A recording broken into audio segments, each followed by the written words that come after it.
संपूर्ण अनमोल वचन। ओम नमः शिवाय, शिवजी सदा सहाय। ओम नमः शिवाय, गुरुजी सदा सहाय।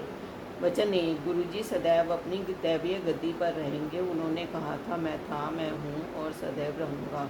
मेरा कोई उत्तराधिकारी नहीं है। वचन 2। मेरे लिए मेरा परिवार भी संगत ही है। परिवार के किसी भी सदस्य के पास कोई दैवीय शक्ति नहीं है।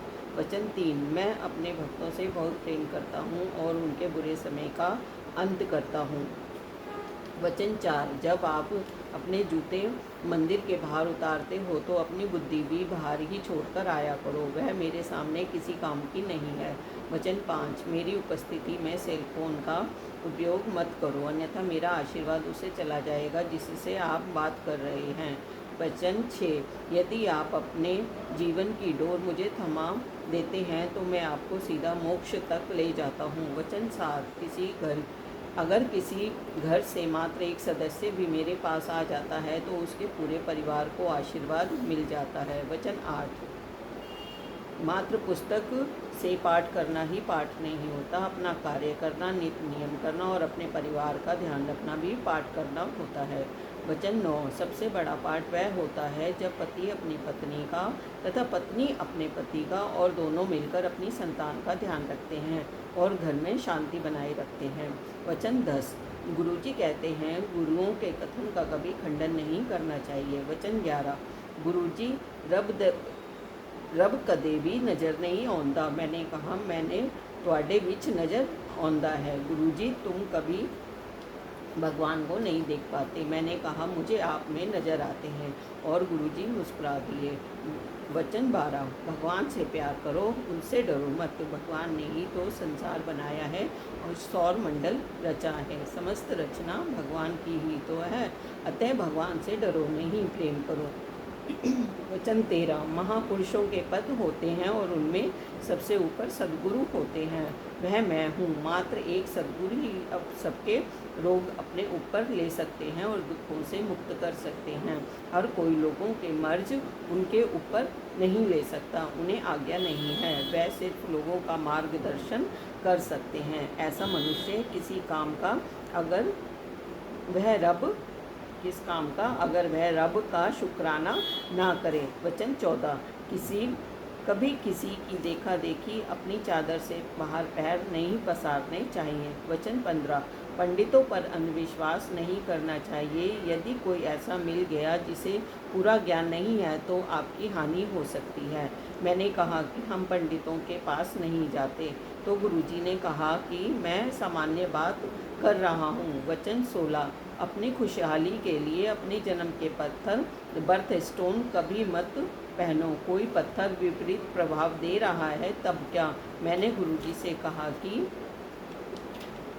हम चारों, मैं, मेरे पति तथा मेरे दोनों बच्चे ने कभी बर्थ स्टोन नहीं पहने। गुरुजी ने कहा, मैं सामान्य बात कर रहा हूँ।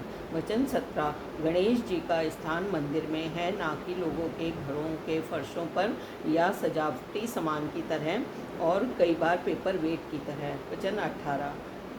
आप सब करोड़ों रुपए खर्च के अपने घरों को सजाने के लिए जो पेंटिंग्स ले आते हो, तुम्हें क्या पता कि अगर वह अपने साथ पेंटर की नकारात्मकता भी आपको दे रही हो। मैंने गुरुजी से कहा कि मेरे इतनी सामर्थ्य नहीं कि करोड़ों की पेंटिंग्स खरीद सकूं। गुरुजी ने कहा, ओहो, मैं सामान्य बात कर रहा हूँ। वचन 19। अगर कोई दूर है और मेरे पास या बड़े मंदिर नहीं पहुँच सकता तो वह मेरे स्वरूप से बात करे, मैं सबकी सुनता हूँ। वचन 20। गुरुजी के वचनों पर आपस में तर्क वितर्क करने की मनाही है। ऐसा करने से हम अपने भगवान प्राप्ति, अपने लक्ष्य से चूक जाएंगे। वचन 21। गुरुजी ने अंग्रेजी में कहा कि only dead fish swim with the tide. एक मरे जमीर वाला इंसान ही दुनिया के गलत रास्ते पर चलता है। हमें गलत हालात से समझौता ना करके सच्चाई के रास्ते पर ही चलना चाहिए। वचन 22। डॉक्टर अपना काम करेंगे और मैं अपना, जब कभी कोई परेशानी हो तो डॉक्टर को अपना काम करने दो, मैं अपना काम करूँगा। वचन 23, दवाई भी तभी काम करेगी जब मैं उसे अपना आशीर्वाद दूंगा। वचन 24, पानी बहुत पिया करो, पानी हर बीमारी की दवा है, यह सब रोग ठीक करता है। वचन 25, पाचक ग्रंथि एक ऐसा अंग है जिसकी प्रक्रिया भगवान ने अपने हाथ में रखी है। वचन 26, अभी बहुत अच्छे दर्शन हो रहे हैं, बाद में मैं तारों जैसा नजर आऊँगा। मंदिर में आने वाली संगत इतनी बढ़ेगी कि जितनी मर्जी जगह बढ़ा लो कम ही पड़ेगी। वचन 27, आने वाला समय बहुत खराब आ रहा है, जो प्रार्थना में विश्वास करेगा और पूरे मन से प्रार्थना करेगा वही बच पाएगा। वचन 28, जिसे हम प्यार से गुरुजी का आश्रम बड़े मंदिर कहते हैं, वहाँ आने से 12 तीर्थ स्थानों का पुण्य एक साथ मिलता है तथा मेरा आशीर्वाद भी मिलता है, ऐसा गुरुजी ने का कहना है। वचन 29, बड़े मंदिर में कभी सोना नहीं चाहिए, वरना गुरुजी का आशीर्वाद अधूरा रह जाता है। वचन 30, गुरु को कभी पत्र नहीं लिखना चाहिए, सदा खुश रहा करो, जो होगा अच्छा ही होगा। वचन 31, मैं हड्डी और मांस का इंसान बना, सामने बैठा हूँ, लोगों ने इंसान ही समझ लिया। वचन 32, लोगों को बाद में समझ आएगी कि मैं क्या हूँ।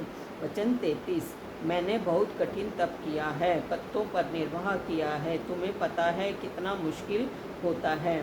गुरु का स्थान इतना बड़ा होता है कि अगर वह चाहे तो वह एक ही समय में कई जगह पर एक साथ उपस्थित हो सकता है। वचन 34, मैं तुम्हें इंसान की तरह नज़र आता हूँ, पर मैं जहाँ खड़ा हूँ वहाँ से तुम सब मुझे छोटी छोटी चींटी नज़र आते हो। वचन 35, मैं इस संसार में तुम्हें माफ़ करने ही तो आया हूँ। वचन 36, गुरुजी ने कहा कि मेरे पास इतनी शक्ति है कि मैं सूर्य को भी अपने अनुसार चला सकता हूँ। वचन 37, सूर्य अब बूढ़ा हो चुका है। वचन 38, धरती पर पानी बढ़ जाएगा। वचन 39, लोग वृक्ष काटते हैं, ये अच्छी बात नहीं है। वचन 40, मेरे पास आने वाली राह सरल नहीं है। वचन 41, मैं नींबू की तरह निचोड़ लेता हूँ, तुम्हारी हर तरह से परीक्षा लेता हूँ, अगर पूर्ण आत्मसमर्पण नहीं करते तो फिर क्या लाभ। वचन 42,